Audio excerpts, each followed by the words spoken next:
Hello YouTube! It has been a while, I apologize. It's been about a month since the last time we played Phantasy Star Online.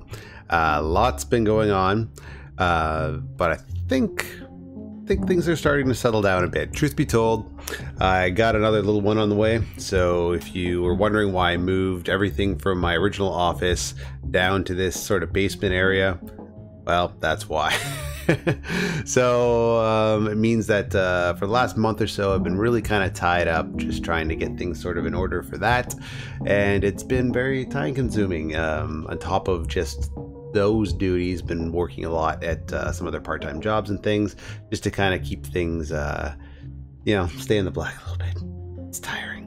But enough about that. I don't want to bore anybody with personal stuff. I really want to get into Phantasy Star Online and some of the other stuff I've been working on too. So I have actually been working on upgrading the stream, believe it or not.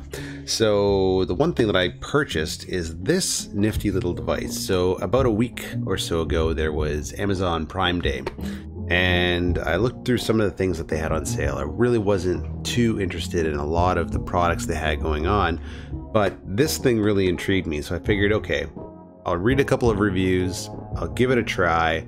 You know, worst case scenario, I don't like it and then I can return it, but I'm actually getting a kick out of it.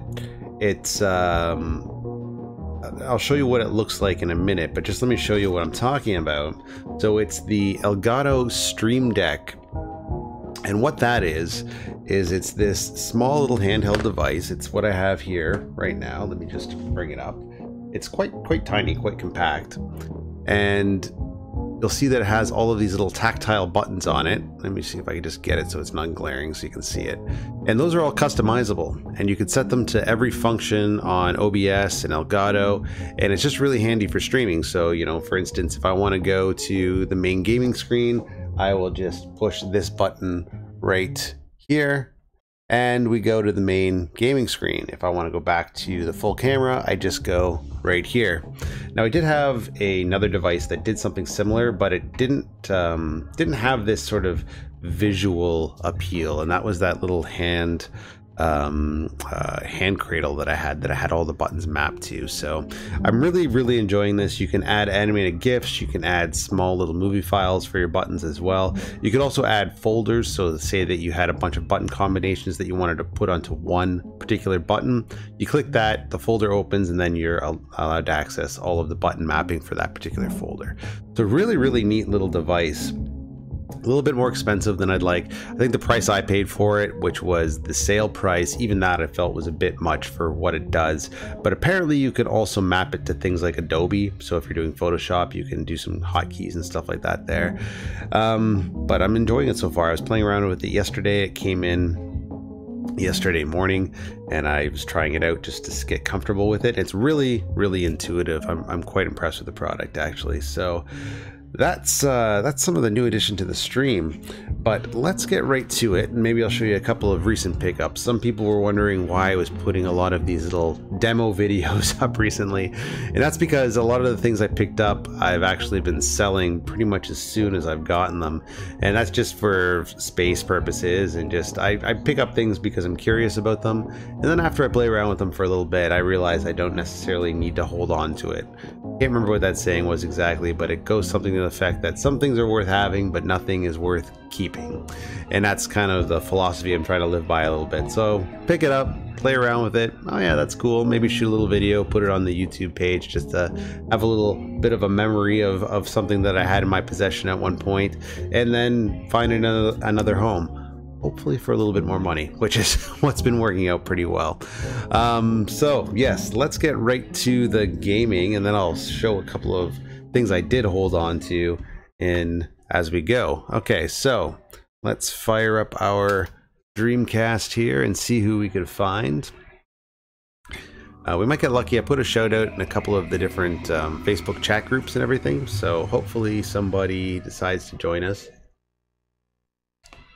I'm not 100% sure if Frantic Fauna is still running, but hopefully it is. And as you can tell, it's been a while since I've fired up my Dreamcast because we have to go through this whole setup screen again. Okay, and I've got something going on in the background, and I just want to turn that down just a bit. Not really paying attention to. Perfect.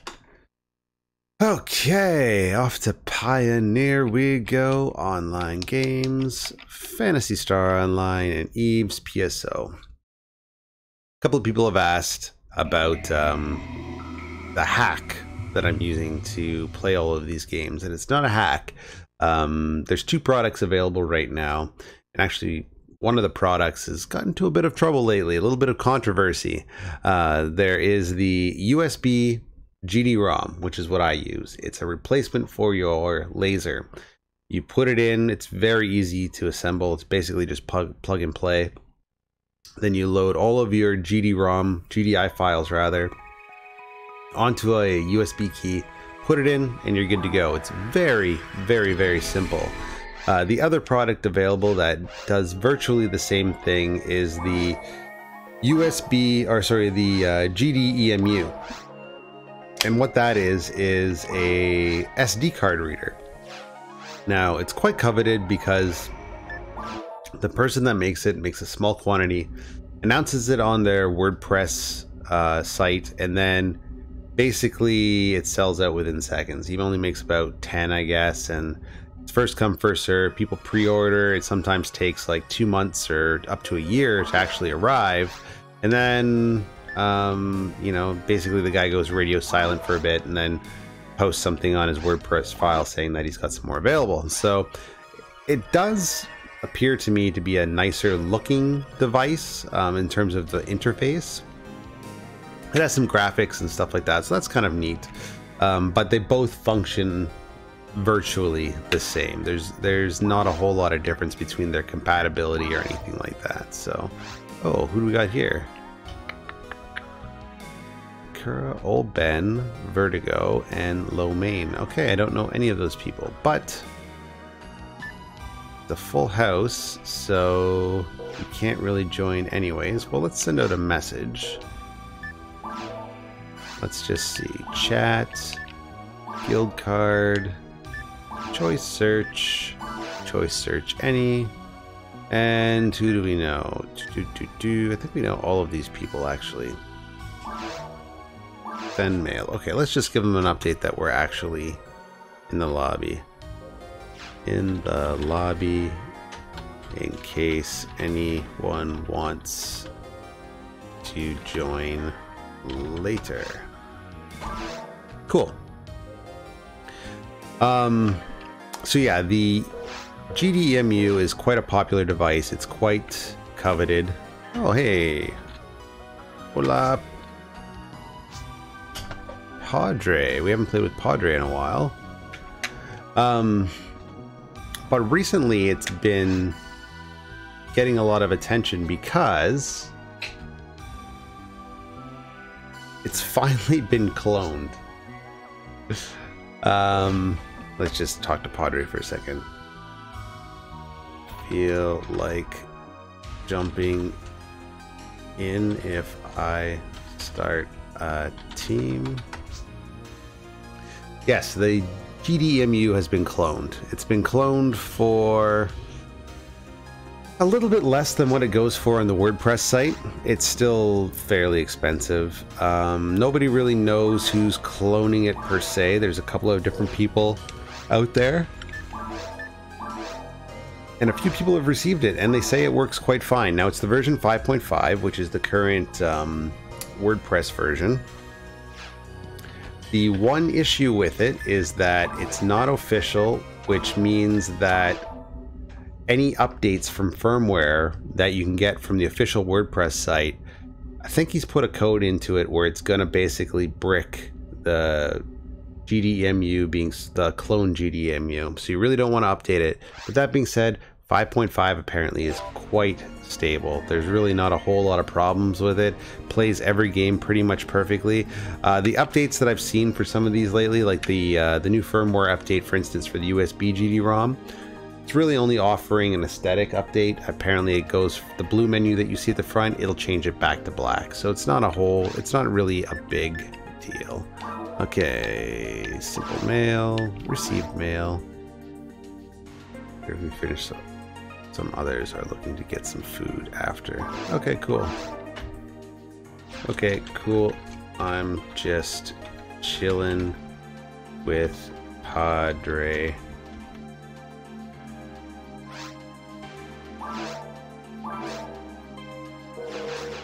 Cool, we are done. So that being said, you could hedge your bets that this clone system is going to work for you if you're interested in getting one. You couldn't get your hands on the one that's currently available at the WordPress site. And hope there's no critical updates that need to be updated. Or you can wait for the WordPress thing. But to be honest, I've been waiting for that WordPress thing for, well, years at this point. I've never had an opportunity to get it. So I would say stick with the knockoff. It's probably fine. I don't think there's really any issues that have been reported with it in terms of compatibility thus far. From what I understand, they flashed whatever the ROM was, and they've made an identical copy of the current 5.5 version. So that worked well for everybody else. I don't see why it would cause any problems now. But a good product, and like I said, if you can't get that and you want to go official, the USB GD-ROM is always good, a good alternative. I've had no problems, so good call. I didn't see any in the store. Wanna troll the forest or start a quest? Okay, let's see what Padre's feeling. And well, more than likely we'll troll the forest for a little bit and wait for some of these other guys to join in.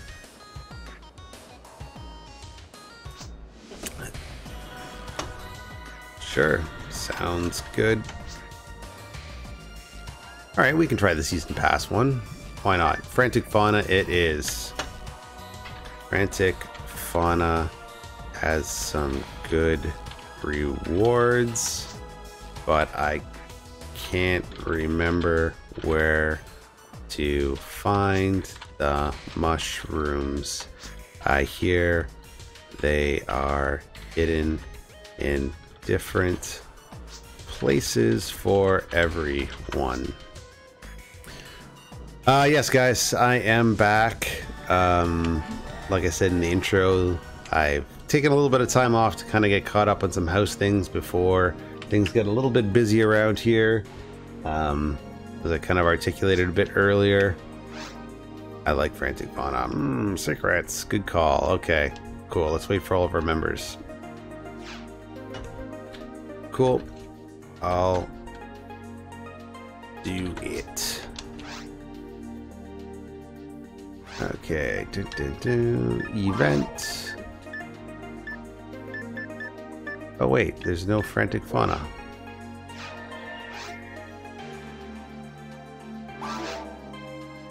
Okay, nothing there. Is it done already?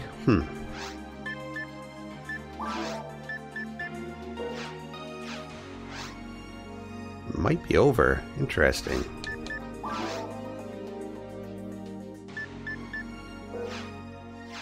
Let's ask. The event might be over. I can't see it listed.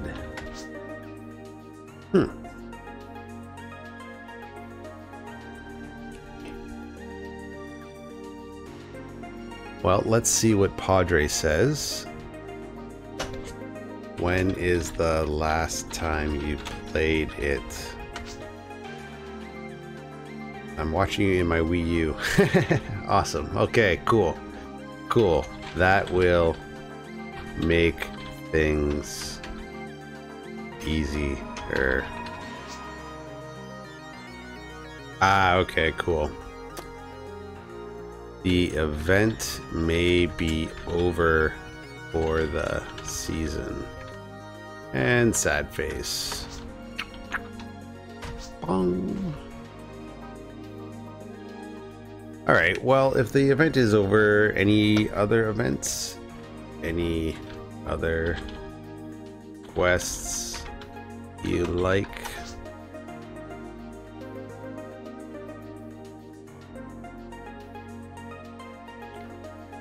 Not in particular. Okay, cool.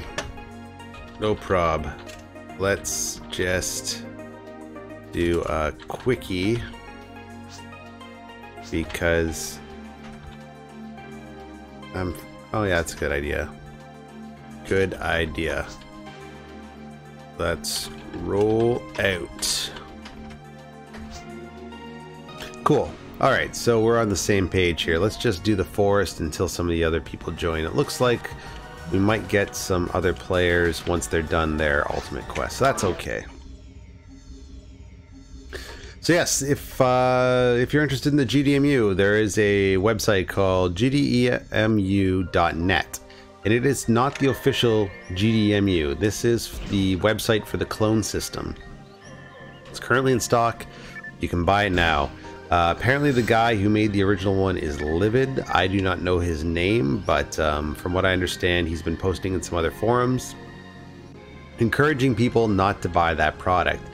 The problem is that he makes his product in such limited quantities, it's in such high demand, and if you've ever looked for it before, especially on eBay, you see how marked up it is. It goes for upwards of $500 to $600 to $700 at sometimes. There is some people that suspect that maybe this person keeps a few of them and like they'll make a few more and actually post them under alternate eBay accounts. Now again, that's just speculation, so you really can't hedge your bets on that being the case, but he does make it in such limited quantities that it makes it quite frustrating for the people that want the product because they simply can't get it. And they go to alternatives like the USB GD-ROM, which is a fine product. As you've seen here, I've had zero problems with it. The only issues I've ever come across are issues that involve, you know, slight modding and hacking of the Dreamcast. For instance, I was trying to run Codebreaker and boot that to another game using the lid switch, but I couldn't quite get it to work. Now it might just be me not being able to get it to function properly, but I really wanted to get Codebreaker working so I could play not imports, because the good thing about the USB GD-ROM and the GDMU for that matter is that they play imports fine. Everything is region free, but the issue with VGA is still there, so some games won't play over VGA, and I like to use Codebreaker so I can swap discs and it just makes it easier to force VGA. Currently I'm not using my Acura for this setup because you need a HDMI upscaler, which I'm not prepared to buy.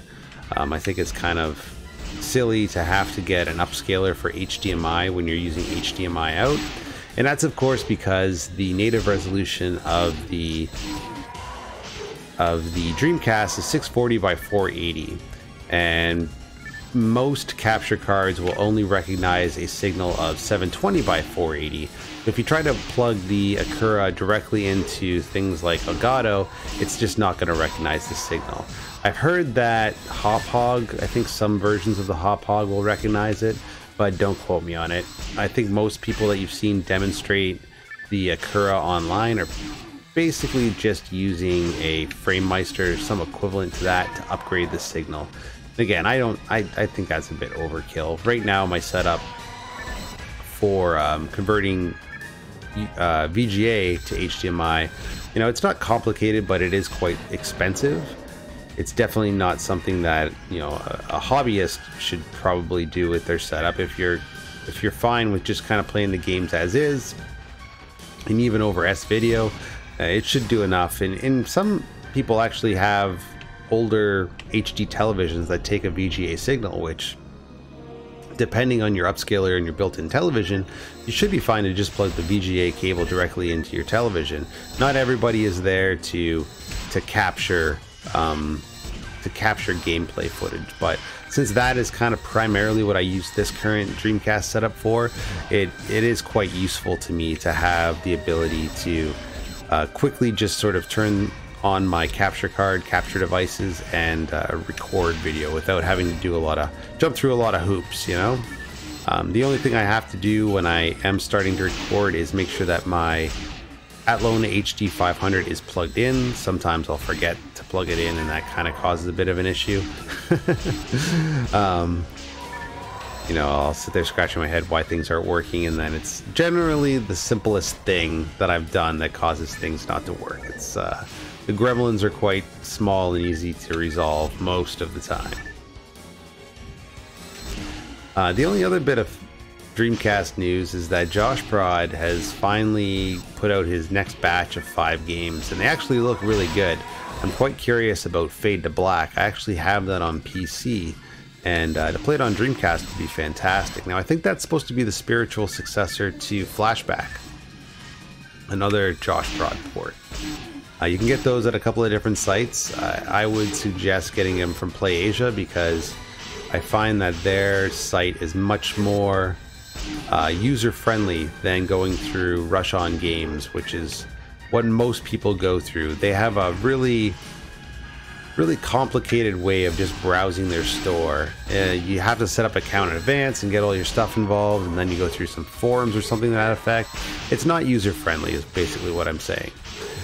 But the PlayAsia store is perfect. You know, I've gone there quite a few times for random odds and ends gaming stuff. I haven't actually bought any Dreamcast stuff there, except for, I believe, this coffee mug I showed off about a year ago. And you know, I guess that's fun for what it is, but I've since retired it. Another interesting, more esoteric gaming news. This is something that's probably slipped under a lot of people's radars. Oh cool, Jackson's joining in.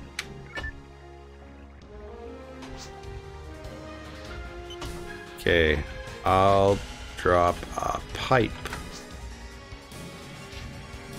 The only other thing that's happened in gaming related news that's really been on my radar, now there's been a lot, but a lot of it's just drama. None of it's really, I find, operational.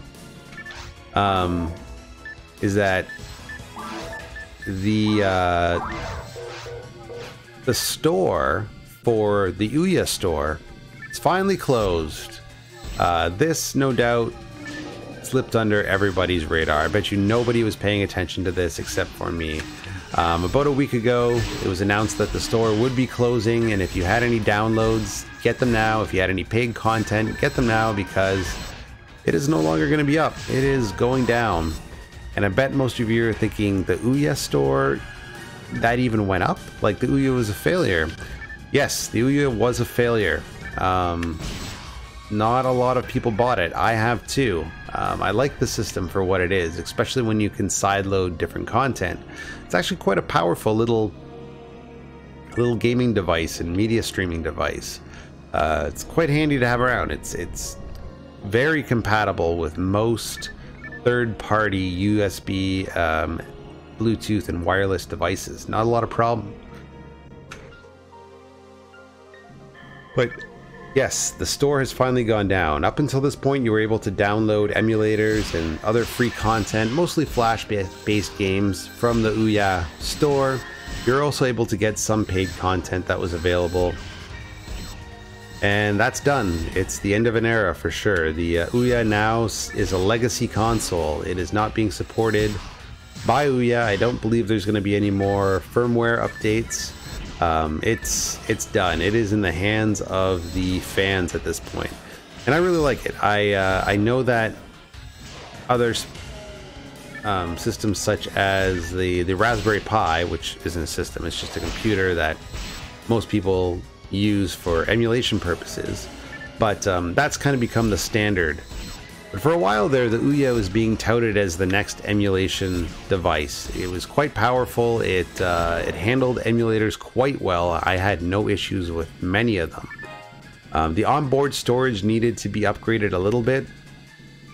It did only have 8 gigs of of storage on board. And that was for the stock system. I believe you can get up to 16 gigabytes internal. Don't quote me on that. I have 2, and both of them are 8 gigabytes. But I believe the launch edition only came with 8 gigabytes. That said, it has 2 USB ports in the back. You can easily put in a USB flash device with however many gig you want. and upgrade the internal memory. You can also run emulators off of that as well, but it's probably a good idea to just run the ROMs or the ISOs off of your flash card and then put most of the emulation software directly onto the device. I got this information from one of the Facebook groups I belong to. It's Ouya Lovers on Facebook, and it's quite interesting. There's a lot to that device that not a lot of people know about. I know John Hancock, the immortal John Hancock, recently put up a video showing his various different Ouya devices. I'm not interested in being a Ouya collector, but I do think the device itself is quite useful still. It's quite a relevant console simply for the purposes of emulation and side-loading like PC games and things like that that you might want to play with a Bluetooth controller and play on your television. You know, I've seen people play Need for Speed and things of that nature, and it looks quite nice. It doesn't drop any frames. I believe, I can't remember what the video card is for the Ouya, but it seems to handle 60 frames per second quite well, which is very nice. Yes, everything runs over HDMI, so no complications there. You just plug it in and it goes, it recognizes everything. No fuss, no muss. RetroPies are great if you're somebody that likes to tweak with settings. The Ouya made it simple, much like the Recalbox OS, which I actually prefer over RetroPie because I'm not really a person that likes to play with shaders and filters and stuff like that. I kind of just like to have things work. And if they work, I'm a happy man. But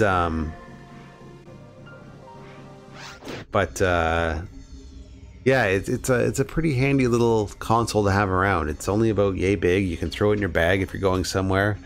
So quite handy if you're a person that likes to play older games for sure.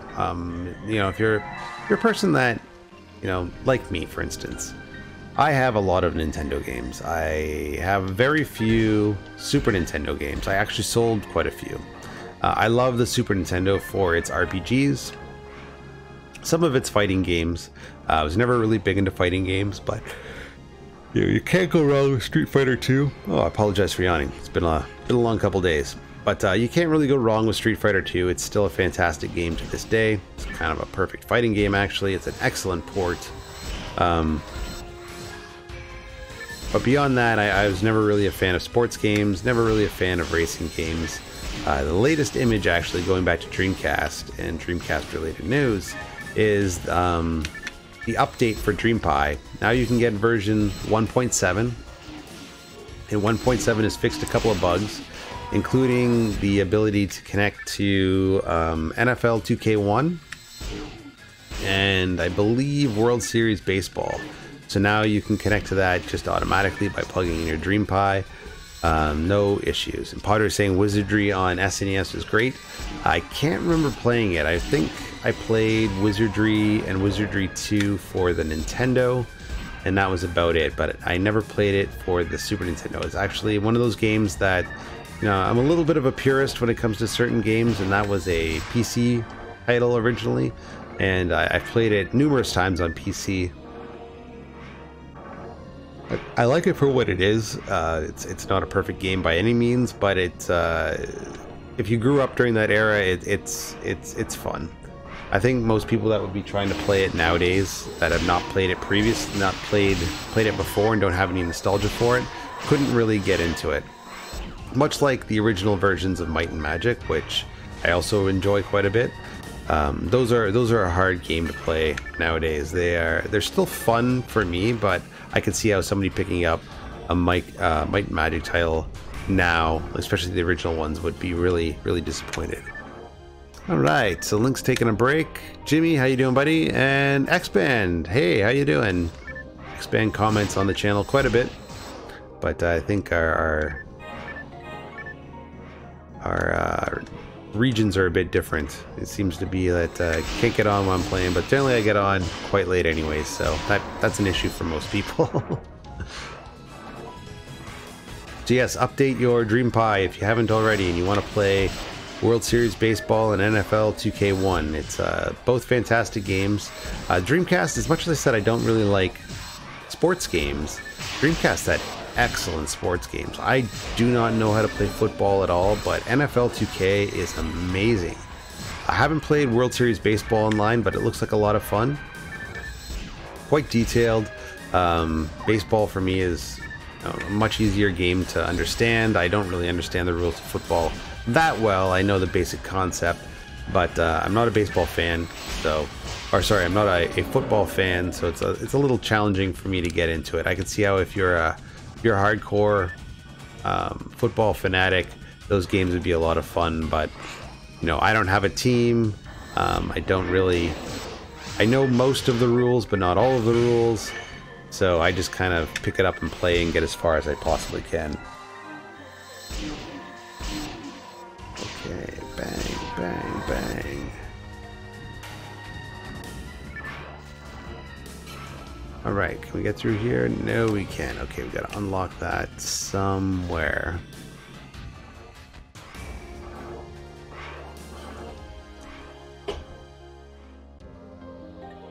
California. My ex-sister-in-law lives in California. Quite a nice woman. We're still in touch. Things just didn't work out. Never had the opportunity. I believe she is a Hollywood person. She works in the film industry, does lighting, things of that nature. Closest I've been to California is probably Las Vegas. Much like most of the snowbirds up here, we all give Las Vegas a go at some point. I spent a total of $8 gambling when I was in Las Vegas. If there's any vice I could possibly have, be it drinking, sex, gaming, whatever, gambling I know is not going to be one of them. I cannot wrap my head around spending money to lose money. When I was in Vegas, I mostly went because at the time it was quite cheap. So for me to go, I believe it was $550 for a 7-day, 6-night stay. We stayed at the Mirage, and that also included 2 Cirque tickets and meals for day 1, I believe. So all of that for $500. It was return as well, back to Toronto. So quite a reasonable price, but now I believe the price has increased quite a bit. Speaking of Toronto, if you've been paying attention to the news, we've been having a rough go lately. I don't know what's going on exactly in this city, but it's certainly something that most people thought would never happen here. So I'm not going to get into the gritty details. You can look into the news for yourself, but seems to be a lot of tension here, and some people are acting out, and it's having some pretty devastating consequences. So everybody I know has been safe, but it's quite tragic, and that's pretty much all I'm going to say about the issue. I'm not particularly happy. This is a city that I sort of stumbled into. I never really planned on being here as long as I was, and I'm pretty confident I'm a lifer now. So you know, I just wanted to I just don't know what's going on, and I hope that the powers that be sort of resolve it for us, because at this point it's only going to get worse before it gets better. At least that's how it feels anyways.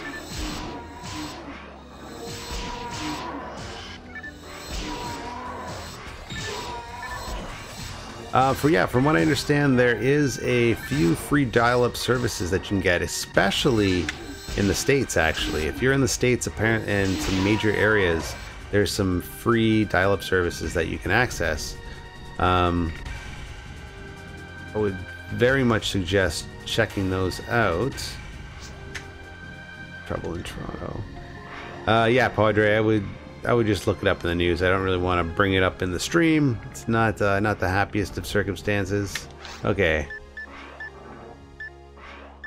Item pack, area map. Where did our friend go? Oh, he's waiting for us. Where did we not go? Okay, we want to go back down and around. Okay, let's go this way. Yeah, you can use free dial-up. It'll work quite well from what I understand. The only thing that you're limited to with real dial-up is the actual consequences of a baud rate dial-up modem. It depending on where your ISP is located, you are going to lose speed, so there's that to take into consideration. At least with the DreamPi, you know, you're guaranteed to have pretty quick speed for dial-up. Like if a game can handle 56K, you're going to get 56K. I think the lowest speed I've ever gotten is on Alien Front Online, which connects at, I believe, 33 baud, or 33,000 baud. And I've never really had any lag issues, despite the fact it's connecting at that low. But the way the DreamPi works, that is kind of eliminates a lot of the issues that you get with standard dial-up, is the fact that your ISP is effectively your DreamPi, and then that goes out through your Ethernet, which is exponentially faster than your dial-up connection, and then from there it just shoots it out to the third-party servers. So like a person like me, for instance, I use Fibe. So at the moment I have 300 up, 300 down, which is quite a generous amount of bandwidth, plus unlimited both ways, which is kind of nice as well. It's not terribly expensive because they're really trying to promote it here in Toronto. It is a little bit more than I was used to, but the speed can't be matched. You know, if I'm downloading a large 1.5 gigabyte file, it comes to my computer or my phone in a matter of seconds, so it's quite nice. But yeah, so you're basically going to max out your modem potential if you go the DreamPi route. If you do choose to use regular dial-up, kind of at the mercy of the actual phone lines, and depending on what condition those are in, if you haven't had them upgraded to most phone lines I find nowadays are upgraded to fiber optic, you're gonna have a slow go.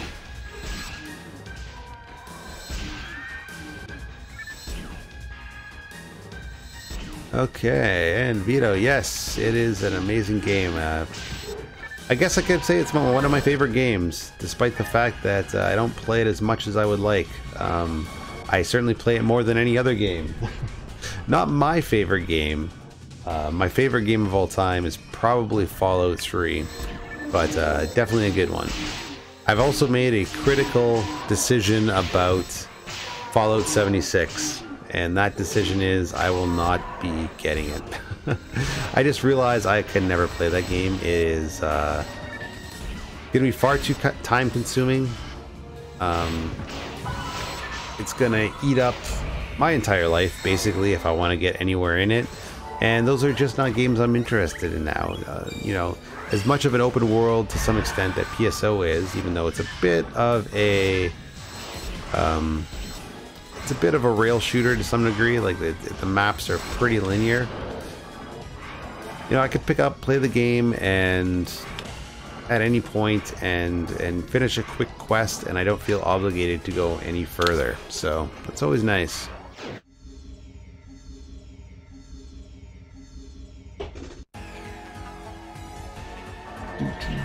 Okay, dragon time. So we got Jaxer on board. We might get a couple of other people from the other game once they're done. And who knows, maybe we can start a little bit of a quest later. Alright, bang, bang, bang. And I'm not hitting him for anything. Alright, let's get right up here. Okay, there we go. Somebody's buffed me up a little bit, so that's kind of nice. And it looks like we're probably going to make short work of this dragon. Okay. Yeah, okay, I'm hitting for not that bad. Boom, boom, boom. Alright, let's get out of the way here, or at least we be frozen. Okay, where's a good place to hide? Let's try here, see how lucky we get.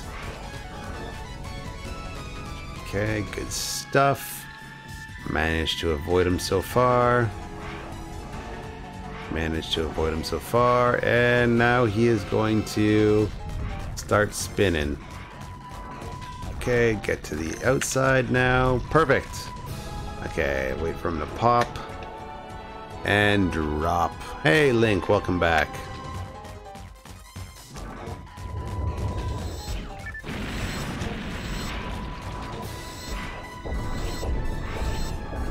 Okay, where can we go here? We gotta drop him.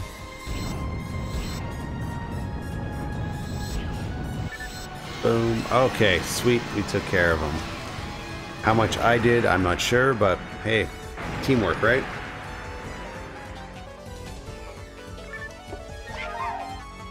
Good stuff. Good stoof, I guess. Alright, what do we got here? Anything worth taking? We don't need that. We got a full house. Dun, dun, dun. We got a full house. Oh, speaking of which, item, mag. Why are we not feeding our mag?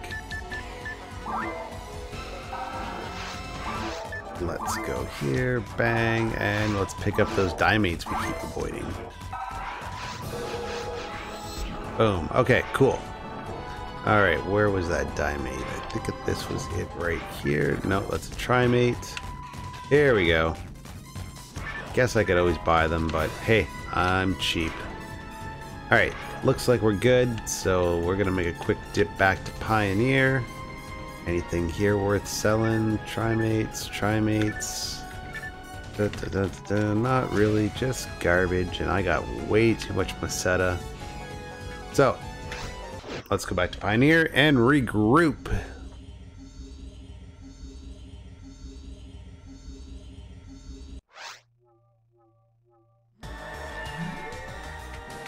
Yes, the Japanese BBA, which is currently the one I use, works fine. The good thing about Dreamcast is even though they region lock their games, all of the peripherals are region free. So you can use any peripheral on your Dreamcast from any region, UK, Japan, it will work fine. So I currently use a Japanese broadband adapter. I've had no issues with it. It's definitely the way to go. Let's get Escape Doll, you never quite know. Okay, so we're done the forest. Let's see, maybe we can... let's play the cave for a little bit and see what happens next. Do I need anything? Not really. Oh, and I'm not too far away from a next level up, so that's kind of nice. Alright. Cave 1. Well, let's ask the team. Wanna hit the cave? Others might join later. Okay, cool. Yep. Alright, let's do it. Cave 1. Okay, I'm going to take this opportunity to quickly take a break, but I will be back. Just let me tell my teammates here, BRB, and enjoy.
Okay, and we are back. Alright, let's jump in here and see who we got to kill. Boom, boom, boom. So, since I haven't really been up to too much gaming lately, I have been playing a lot of Final Fantasy VII on my PSP, but I've been catching up on a lot of comics. And one thing I actually managed to get through recently was, I think for the 6th time, it may be, I finished off the Alan Moore run of Swamp Thing. I don't know, every time I read that book, I'm just blown away, that series rather, I'm just blown away by how well it's written. Easily my favorite comic book series of all time. Nothing stands up, and not a lot of people talk about it. The writing is fantastic. You have to read every word on the page. Even sometimes there's words that you might just glance over and not think about. There's, you know, little newspaper clippings and things like that hidden in the sides, and you might pass them over at first glance, thinking that they're nothing more than sort of wallpapering the scene, but you read it and it's critical information to the rest of the story, and sometimes the sort of B-side stories going along with the main story. But it's a fantastic read. I highly suggest anybody who might be interested in graphic novels and wants an entry point, or anybody that's just looking for new stories to read that they're interested in, I highly suggest the Alan Moore run of Swamp Thing. So what I'll do is I'll give you a little quick Cole's Note version of what that is. So during, you know, Swamp Thing never really had a huge popularity. There was a very bad movie by Wes Craven made in 1981, 82, I believe. I can't remember exactly. I shouldn't say it's bad. It is what it is. In fact, you know what?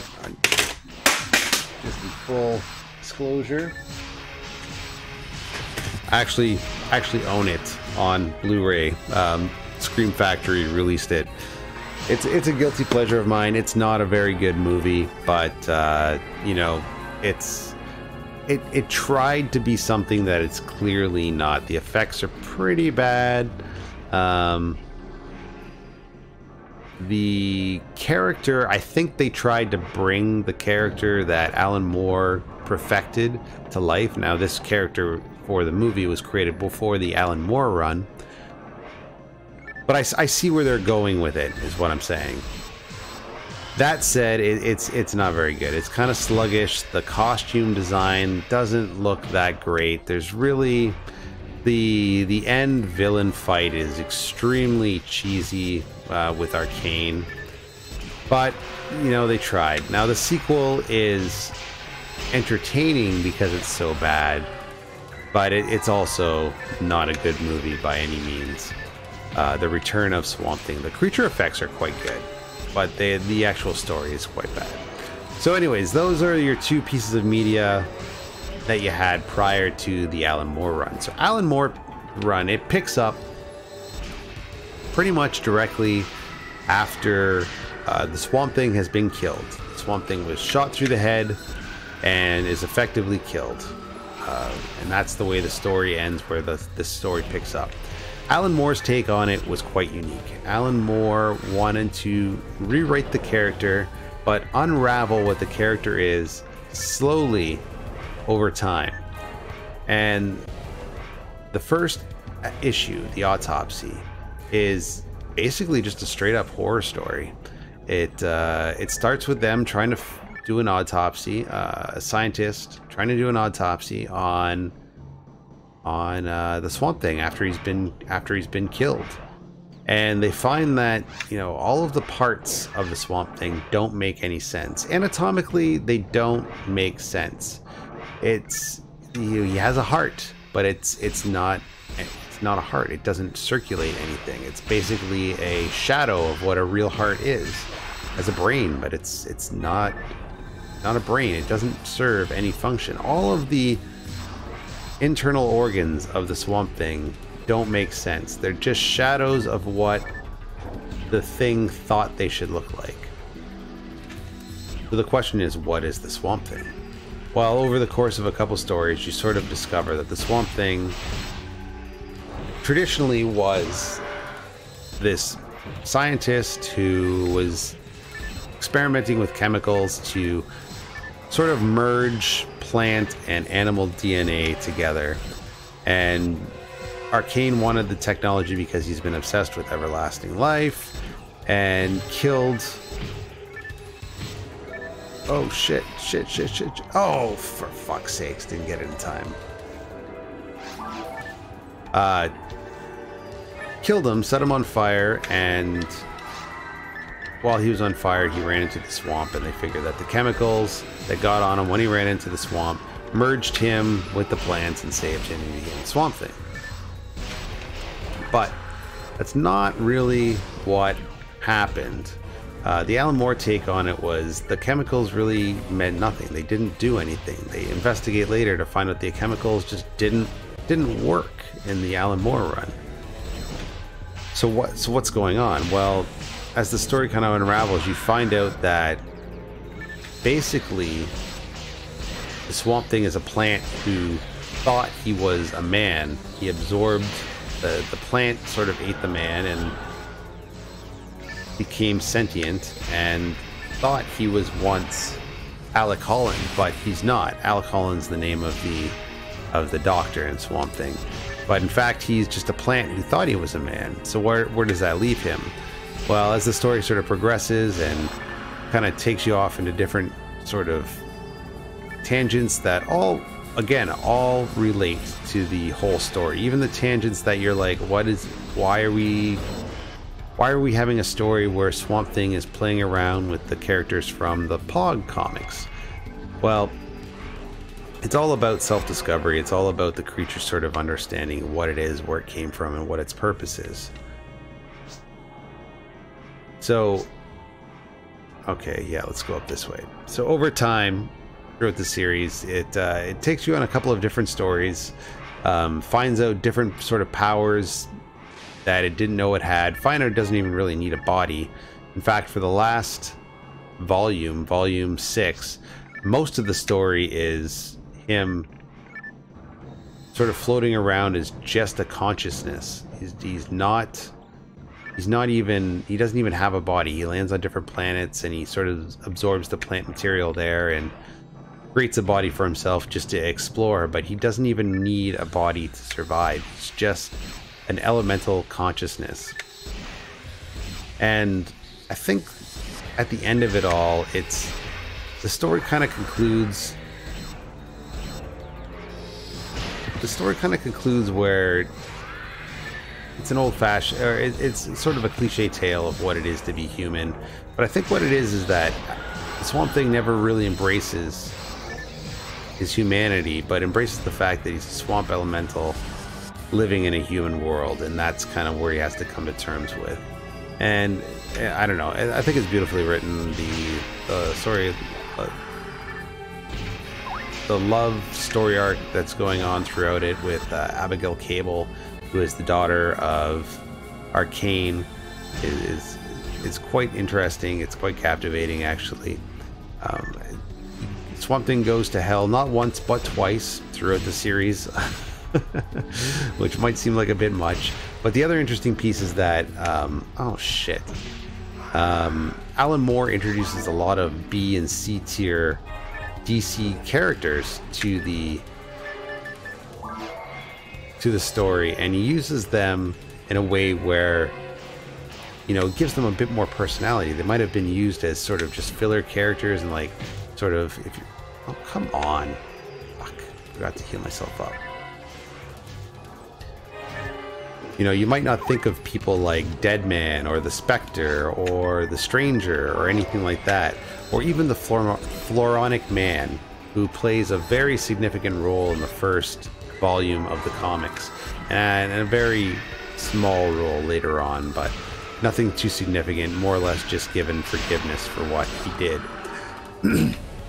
But yeah, all of these characters that would easily be dismissed in any other comic run, Alan Moore takes them and he just recreates them.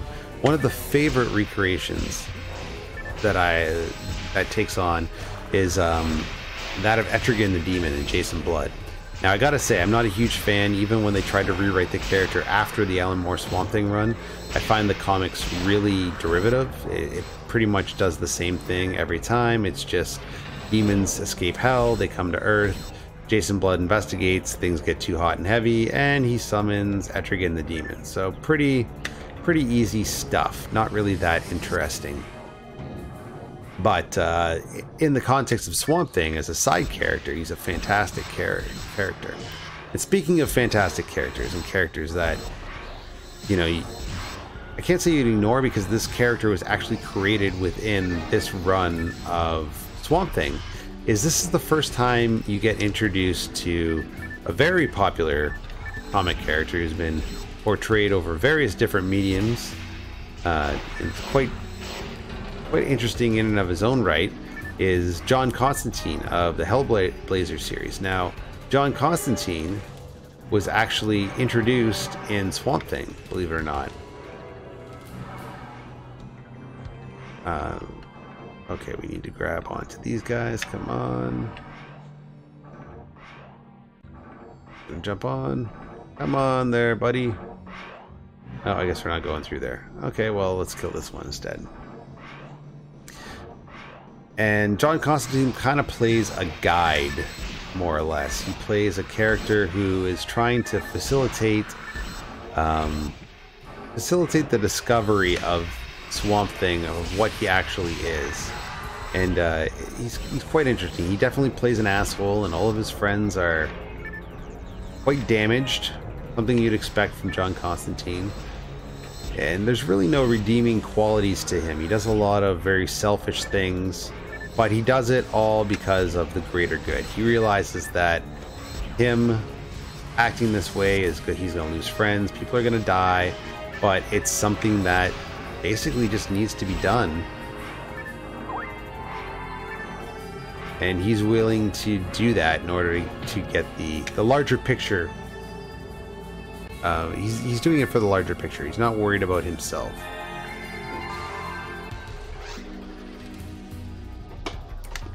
So definitely like that in the story. He works really, really well in the story. He plays off of Swamp Thing in particular very, very well. They even introduced to a small degree the Justice League, which kind of comes and goes, and there's a little bit of a fight with Batman at some point, but it's quite small. You know, Batman plays a character who I think he understands what the Swamp Thing is and understands he can't beat him, but he wants to just rationalize with him and figure out what he can do to help him. And in that story arc, it's pretty simple what he wants, so I think Batman kind of understands. And it's good that they don't rely on a lot of the more upper tier DC characters in order to make the Swamp Thing universe work. I really enjoy the fact that even using the C tier, B tier characters, they're able to create a universe that is really engaging, and a universe that you really feel compelled, like you feel interested and invested in the characters. It's quite wonderful, actually. But yes, if you have the opportunity and you're interested in graphic novels, I suggest reading over the Alan Moore run of Swamp Thing. The good news is I picked up a lot more graphic novels recently, but I'm quickly finishing off this one less fun novel but equally interesting novel first, and then I'm going to jump right back into it because I picked up a couple of Deadpool comics. I've never really gotten into them before, so I don't know how they're going to be. I'm becoming very fascinated with X-Force.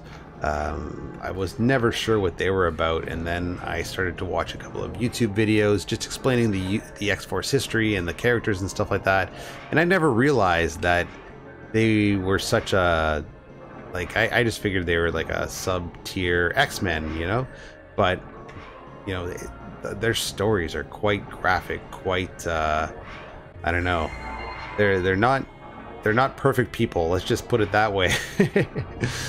Definitely interesting powers as well. So yeah, I might get into that at some point for sure. But I did pick up some stuff from The Flash. I picked up stuff from Deadpool. I picked up World War Hulk, which I've always been kind of intrigued by. I know that they took some of those story arcs and put them into Thor Ragnarok. But I remember reading World War Hulk, I believe, maybe, geez, 10 years ago? It was a long time ago. On some form of e-reader, and I liked it. But I haven't read it in quite some time, so I'm curious to see if I still like it. The one interesting thing about it, if I remember correctly, is that it introduces Beta Ray Bill. Don't quote me on it, I could be wrong, and it probably didn't introduce Beta Ray Bill, because Beta Ray Bill was part of the Thor universe, but from what I understand, from what I remember rather, he gets captured and he's put into that same arena as the Hulk. So yeah, I really want to revisit that storyline and see if it's as good as I remember. I remember it wasn't perfect, but it was still pretty good. Okay, where are we going from here? Bang, bang, bang. Seem to think... Okay, so we still got to go to Cave 3, so we're just in Cave 2 right now. Okay, not a problem. We seem to be moving along quite well, so there's a good possibility that with this team we could probably defeat the boss at the end as well. So let's just see how far we get. Okay, that was from the Lily that we killed earlier. On top of graphic novels, I've actually had the opportunity to catch up on a couple movies too, which is sort of nice. It's been a while since I've sat down and actually watched a movie. But I picked up some on Blu-ray actually that I used to really enjoy as a kid. And I already showed you the Swamp Thing, but the other one that I managed to grab was this one here, Phantasm 2, which is the sequel to Phantasm. If you've never seen Phantasm, it's a old 70s Don Coscarelli film. It's definitely got some interesting concepts, but Don Coscarelli kind of ran things on low budget, and yeah, he was never like a lot. I love Don Coscarelli's movies, don't get me wrong. Beastmaster is a Don Coscarelli movie. It's fantastic. John Dies at the End, a more modern movie by Don Coscarelli. It is fantastic. Phantasm, very good, has a huge cult following, but it's not a perfect movie. You may have... Oh shit, I didn't want that. There we go, that's better. Perfect. You may be familiar with the main character of Phantasm. He's quite recognizable. He's played by an actor named Angus Scrimm, and he plays a character called the Tall Man. He's a very tall person, older, with long gray hair, and he's an undertaker. And he's never really explained 100% in the first or second movie, but he plays the main antagonist, I guess, for whatever is going on in that series. So the first one, it's fairly paint by numbers. You know, it takes place mostly in a house, and it involves a lot of these demons that are kind of not explained. They're very small demons. They kind of explain them a bit at the end, but still not really. And they are coming through a portal. They are using the bodies that this undertaker called the Tall Man is using, put them in containers and crush them into these little demon creatures again. The most iconic thing, other than the Tall Man in the series, is also the use of these silver balls that have spikes and drills and lasers and all sorts of things coming out them. They float around and they just kill people. That's kind of, again, they're never really explained. They don't really, like, they don't seem to have a lot of loyalty to one thing or another. Especially in part 2. In part 2, they seem to kill a lot of the people that are helping the cause, whatever that is, whether it's opening a portal to hell or bringing these people, opening a dimension so that these demons can come in. It's never really 100% explained. And who are these demons? Because they seem to make bodies out of the dead of humans. So how did they start? Who are they? It's never really... You never really know. But part 2 is definitely a better movie. More enjoyable. More action-packed. They try to make an action hero out of this guy named Reggie Bannister, who, you know, look up some photos of him. He's not really the hero type. But it's a fun movie. It's got a lot of different really interesting creature designs. The characters are all like it's a direct sequel to the first one. It takes place seconds after the first one ends. Fuck. Okay, I did have escape doll. Okay, that's nice. Okay. Just use this guy.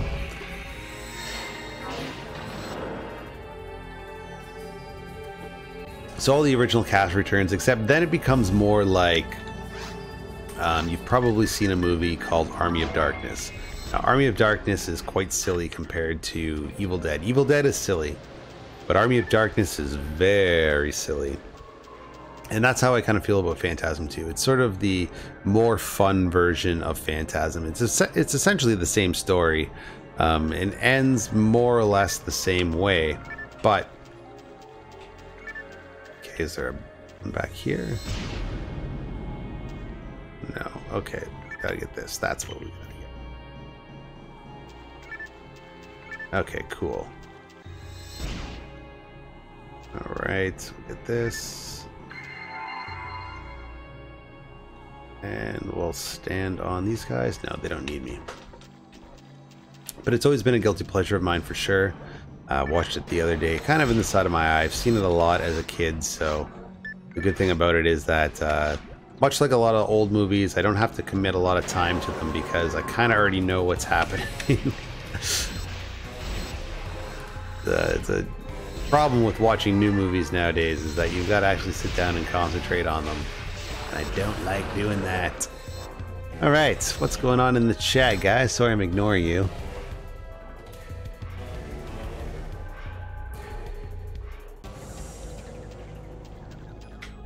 Okay, Errol, what do I think about the Blue First version? I've never played it. I've heard it's very good, but I kind of like the bugs that happen with the Dreamcast version. It's the first version that I played, first version that I got into. From what I understand, Blue Burst is the better game. Like, it's even just aesthetically, apparently it's very good, but... Okay, cool, we got those guys.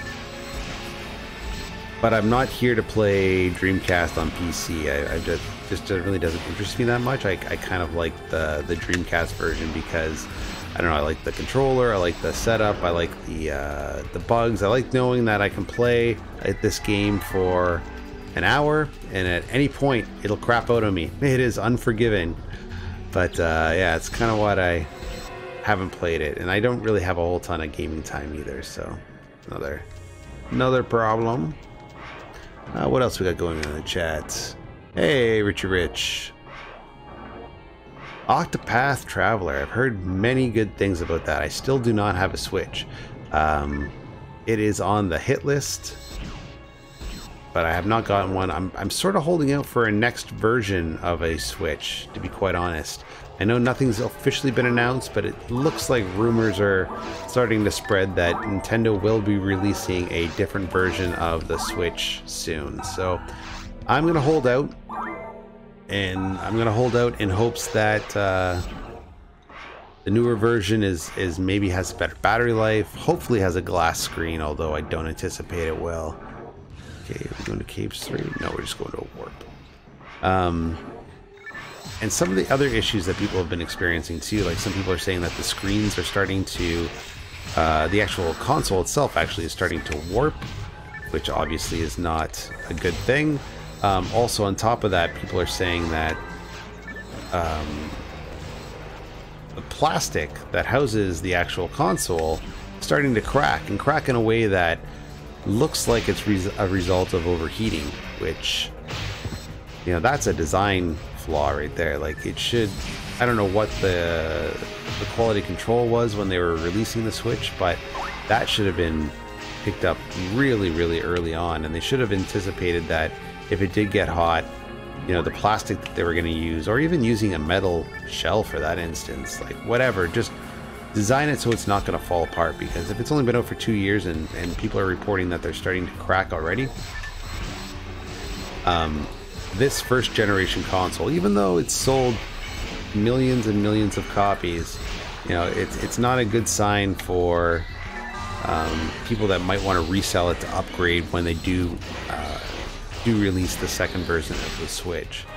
But yeah, I am very interested in Octopath Traveler. That looks like a great game. I think I saw a Happy Console Gamer video on it, and it looked fantastic.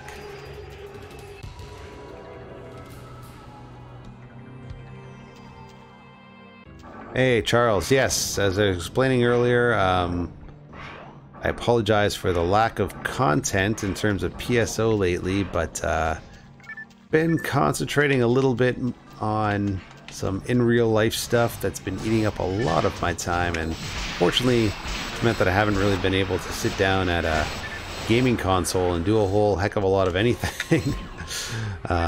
Not for lack of trying.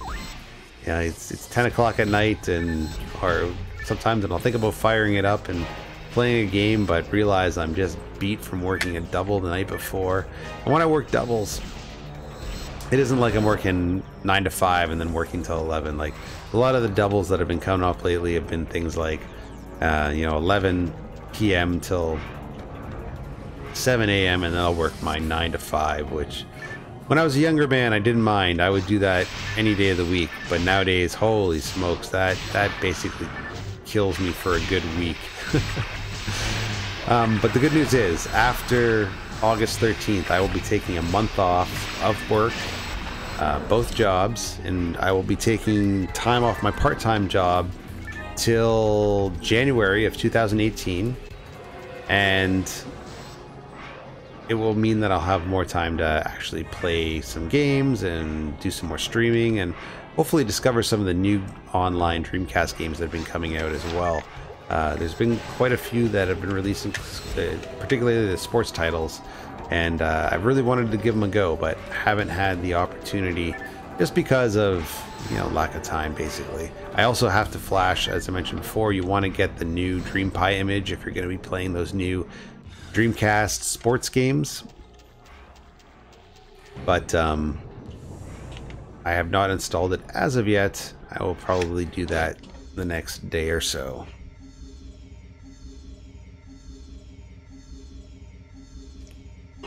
Hot in Toronto, or I guess Ontario. From what I understand, half of Ontario is on fire right now. The northern half, which is not good. And Toronto has been hot for months. It's disgusting here, which is another reason I like working nights, because at least the temperature drops to, you know, like 24 or something like that. Lately, we've been getting a lot of these 30, 35 degree days, and it's killer. I know that's not a lot to some people, depending on where you're living, but a guy like me who basically, like, I grew up in northern Ontario where it gets quite cold sometimes. And that's kind of where my heart is still, and that's where my internal thermostat is as well.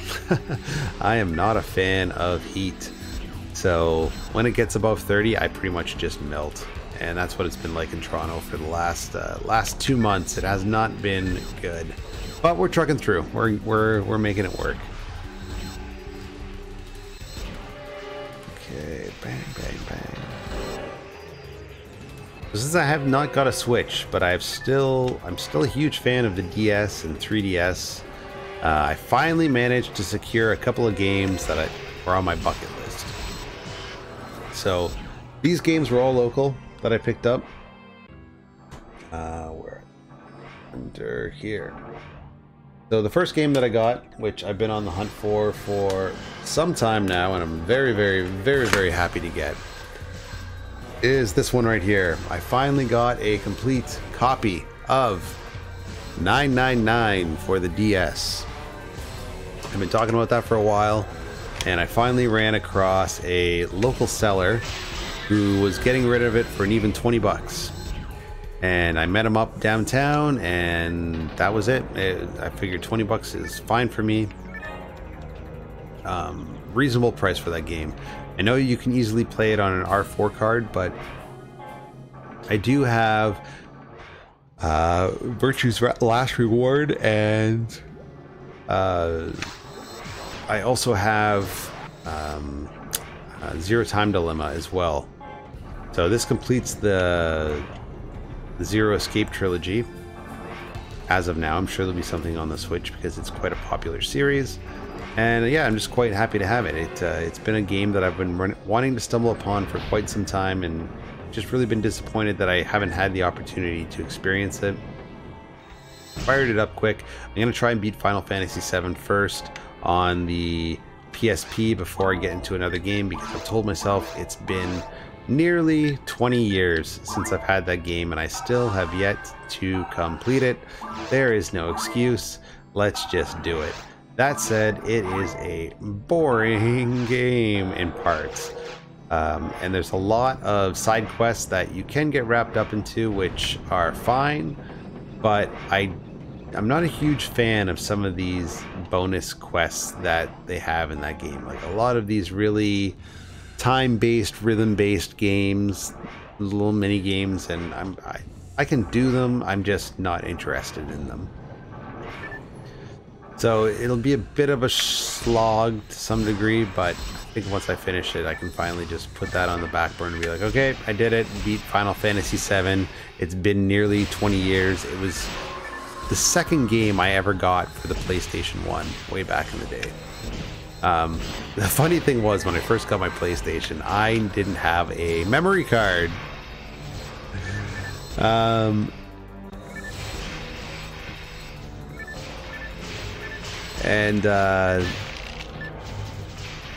You know, me being me, I was just like, well, whatever, I just don't have a memory card. That's just the way it goes. So I guess I'll just play these games for a little bit and then just start from scratch. But, you know, not fully understanding that a memory card is essential to playing PSP or the PlayStation at the time. Like, you just can't not have a memory card when you play PlayStation. I would play Final Fantasy VII, and I think the first week I had it, I just didn't turn the game off. I just left it running, and then it started to worry me that I had it on for so long. So I ended up turning it off, and then some weeks later I ended up buying a memory card. I can't remember where I got it from. Probably like Zellers or something like that. Okay, let's stand on here, guys. And I started playing it again, and I was like, oh man, I've played this from the start so many times, because that's kind of where I was at. I just don't want to play this. And then I got Soul Reaver, which at the time I really, really enjoyed. But trying to play Soul Reaver again too, with all the platforming puzzles similar to early Tomb Raider games, that can also be a bit painful. The best port for Soul Reaver 1, is definitely the Dreamcast version. The resolution is great. The PS1 version is pretty good, but the Dreamcast version is the way to go. I also have it for PC as well, and the PC version is not very good. I was never too happy with the way that played. It seemed really choppy. There's a lot of artifacting. Also, there was a lot of skipped drop frames, stuff like that. Made it quite difficult to play. Okay, where are we going? Through here. So it's the funny thing about my first PlayStation experience was, you know, growing up as a kid, I had no money at all. It was definitely what you would call a crusty punk. So if you don't know what that is, you know, if you're a punk rock kid back in the day, or even nowadays, right? You've got those people that, you know, they take care of themselves to some extent. They wear nice punk rock clothes. They have their hair done nice. They have nice tattoos. Everything is nice. They look well put together. Oh, cool. Congrats. If you're a crusty punk, you like this whole punk rock aesthetic, but you are fucking just a dirt poor, just terrible dirtbag person. Maybe I'm judging a little bit too harshly, but they're the kind of people that they walk into a bar with a bag of pennies and ask for your cheapest beer. That's how I would describe it. I used to go to bars when I turned 19. Still never had any money because I didn't the town that I grew up in didn't have a whole lot of work going on for it, so you just learn to survive. So when I turned 19 and I would go to bars with friends that, you know, their parents were working and stuff like that, so they had quite a bit of cash on them, I would oh fuck, I remember I would go to bars and I'd order the cheapest can of beer I could possibly find. And then what I would do was, when I was done with it, I would sneak into the washroom with my cheap can of beer, and I would fill it up at the tap with water. Just so I had something that I was drinking when I was at the bar. It was ridiculous, and I didn't care. I just wanted to kind of be part of the scene, right? I didn't matter that I really wasn't drinking or anything like that, but just one of the more cheap things that I had to do just to kind of just to get out of the house. What are you gonna do? Just a quick little history of what I'm talking about and why, you know, it wasn't for lack of trying that I was kind of doing these things. When I left Sault Ste. Marie, Ontario, there was a 23% unemployment rate. Now, how could that be possible? Well, what happened was, in Sault Ste. Marie, Ontario, when I lived there back in 2000 to 2003, they had one major industry. It was called Algoma Steel. It was a town of 80,000 people, and 20,000 people worked at the steel mill. It, due to tariffs and stuff like that happening in the States, similar to what's happening now, it constantly went under and went bankrupt a number of times. The last time it went bankrupt, it put 20,000 people out of work instantly. So you had an entire town where a quarter of the population was looking for work. You couldn't get hired at a gas station. And it went on for that for years. It was then bought up by some Indian company. I can't remember the name of it exactly, but I was well gone before then. I left Sault Ste. Marie, Ontario with no job, no education, no real place to live. I did that when I landed in Toronto as well. But I knew it couldn't get much worse than where I was. I could recall, like, basically, I don't even know how I lived. Like, there was no food or anything like that in the house I was staying at. I was staying at a house with 6 other people. It was a 4-bedroom house, and the rent was $635 a month, all inclusive, for an entire house. And we would still have difficulty making rent. That's how bad the situation was. So when I left, I was like, well, anything's got to be better than this.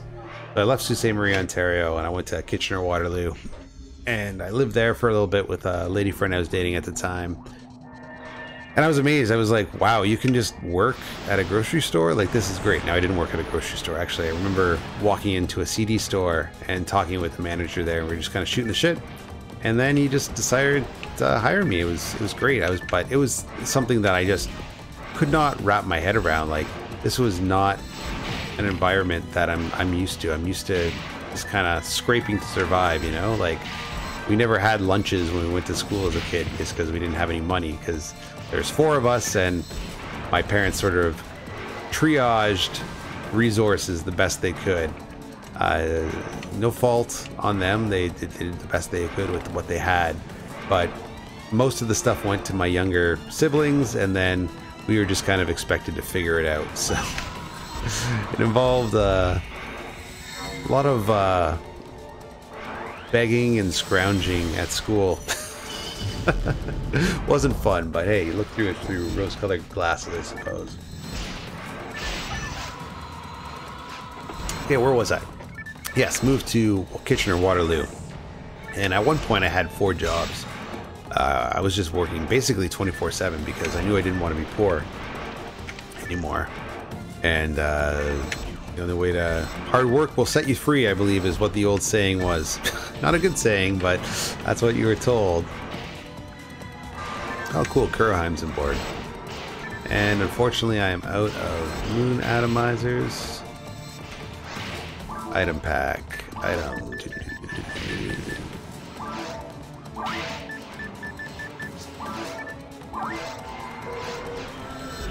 Okay, did we work? Yes. Okay, we got him back on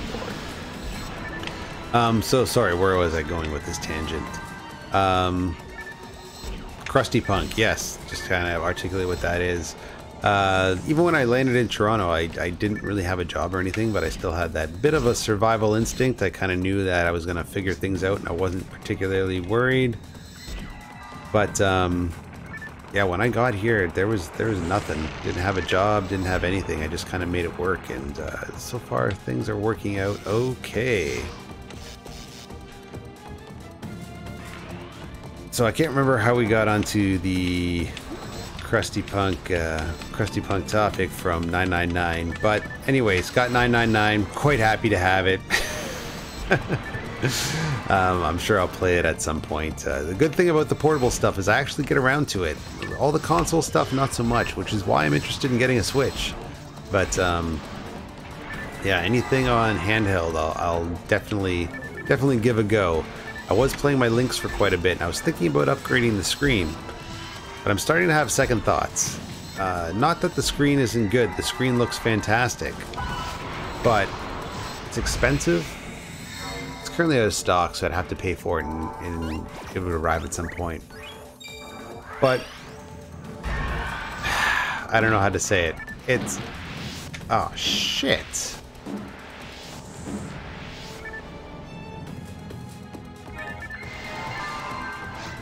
Okay. It's not that it's not good. I guess it's good for people that like arcade-style games. And I do like those games. I like those pick-up-and-play games. But that's really all it has to offer. There's this one guy who started up, I believe it's a Kickstarter. And his goal is to do the first RPG on the Atari Lynx. All the power to him. If you can get that working, great. But it's a lot of games where you pick it up, you play for a little bit, and that's it, right? Like, you got to start from the start again every time you put it down. Okay, cool. Did we take care of them? No, not yet. And I am out of everything. Fuck.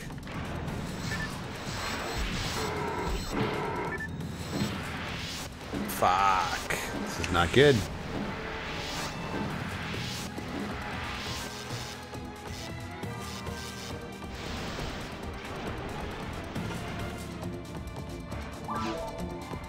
Come on, big money. Okay, sweet. Okay, we're back in the game. So yeah, I hesitate to say that the games aren't good. But, they're definitely... fuck. They're definitely familiar style games. I guess that's the best way to describe it.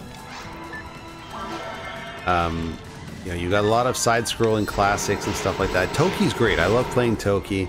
But a lot of the side-scrolling games there, they're quite repetitive. It's sort of the same game every time you pick it up. Chip's Challenge is fun.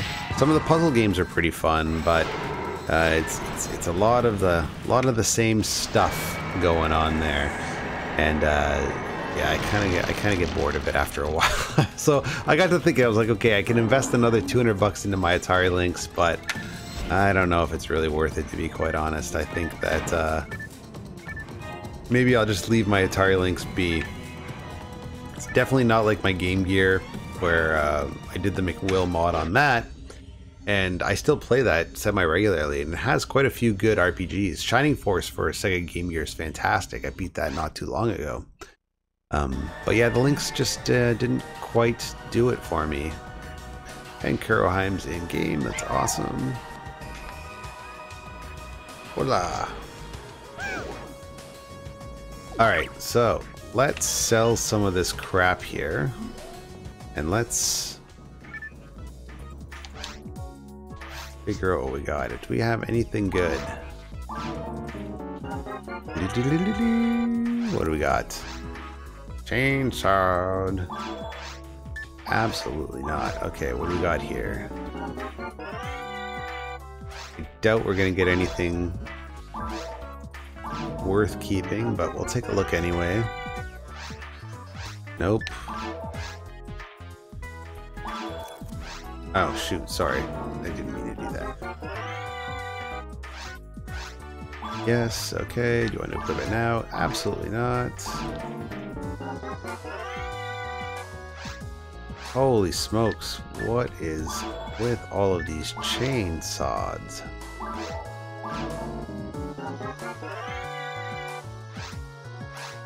Okay, yes, and are we gonna get anything? It's gonna be a melee weapon, which I don't use anyways, but maybe it's good. No, not good. Okay, good enough. Well, let's sell some stuff and get ourselves some dimates. Sell. Yes, yes, yes, yes, yes, yes, yes, yes. And what else do we have here? Okay, good enough. Okay, buy. Definitely. Definitely. And don't need it. Oh, wait. We do need some moon atomizers. 10. Thank you very much. Okay, so let's feed our mag. Come on, feed our mag. And then we'll stock up on our dimates again. Dimate, yes. Dimate, yes. Okay, sweet. Level up. Okay, and let's go back here and buy some more. Buy dimate 3, yes. Okay, cool. Right, and Padre is still down to... Oh, Kuroheim left. And... okay, we should be good. Alright, well... it is 12:30 here in Toronto, so I think I'm going to have to depart soon. Hey guys, it's 12:30 here, so I gotta jet. Good game. Cool. Well, that was fun. I definitely enjoyed playing with those guys. It's unfortunate that Kuroheim wasn't able to stick around a little bit longer, but always a blast. But they have things to do. Okay, cool. So let's go here. Let's save our character and see if anybody else is in the lobby as well. We can say hi to. Okay, that whole crew's there. Awesome. Save one. Hey, everyone. Just heading out for the night. 12:30 here.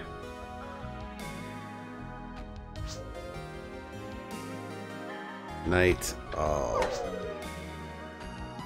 Alright, cool. So let's quit game properly and go back. Alright guys, that was a lot of fun. While that is saving here, I just wanted to show you guys a couple of other things. And we are back to it. Okay, cool. A lot of fun. Alright guys, well that is Phantasy Star Online for tonight. Before we say goodbye, I just wanted to show you a couple more pickups because those are always fun. So I did get another game as well. I got this in a local trade for 2 PS2 games. I traded Wild Arms 3 and I traded what else did I trade? I can't even remember. I'm not attached to my PS2 stuff, but I did manage to get a copy of Dragon Quest VII for the 3DS. So another game that'll probably consume most of my life, but hey, it's a good one. Got a couple more DVDs that I'm always a fan of. Got this in the local trade. The Burbs, this is the Shout Select version on Blu-ray, and also got Life Force on Blu-ray too. So that is a really cool add to my collection. Comic-wise, I was telling you that I managed to pick up Greatest Stories Ever Told by The Flash, or starring The Flash, I should say. He didn't write his own stories, but that's a good comic series that I've always been interested in. Golden Age Flash type stuff, right? And 2 CDs that I was quite happy to stumble upon. The first one is something that I like just because I was a big fan of Emperor black metal back in the day, and I know Burzum is, from Emperor, has said some things recently that he's fallen out of phase, but I do like his original stuff that he wrote when he was in prison. So I managed to pick up the Burzum Anthology on CD, and this CD here is quite coveted. So it's by a band called Suicide, and this is the deluxe remastered version of their first album on Mute Records. And I've been looking for this for a while, but I didn't want to pay the $100 plus price on eBay or Discogs, so I managed to find it out in the wild for $2, which is great. The second disc has a little bit of scuffing on it, but it plays just fine, so I was quite happy with that. I'm going to show you something really cool at the very end, but just wanted to kind of go through some cheesy shirts that I managed to pick up for $2 as well. So this is an officially licensed Super Nintendo t-shirt. Still got the sticker on it as well, and it's in medium, which is always good for me. And finally, before we say goodnight, I finally got this game. I got it for a really steal of a price. Quite happy to have it in my collection. I've been playing a lot of it recently, actually, and that is this. It is Hero for the Atari 2600 in pretty good condition, all things considered. Plays just fine. Hero is probably one of the more playable games on the Atari 2600. Pitfall 2 is still my favorite. I can play that game all day long, but Hero is a really fun game. When you make a mistake in Hero, you made the mistake. It had nothing to do with the game. So really happy to have that in my collection. And it cost me next to nothing to get it, which is also really nice as well. So yeah, really good find there. Anyways, guys, I am just getting into the swing of things. I will have a lot more time off in the near future, so I look forward to playing some more PSO. I have to grind out a couple more night shifts on the weekend, so unfortunately I can't join the Sunday or the Saturday night games. But after August 13th, once everything kind of, I reluctantly say settles down, because I know things are going to get pretty busy, but settle down to some extent, I'll have some more free time to start playing, so I look forward to that. In the meantime, everybody, have a great night. Rate, comment, subscribe if you haven't already. Hit the little ringer thing on YouTube if you want to see the live streams when they come up.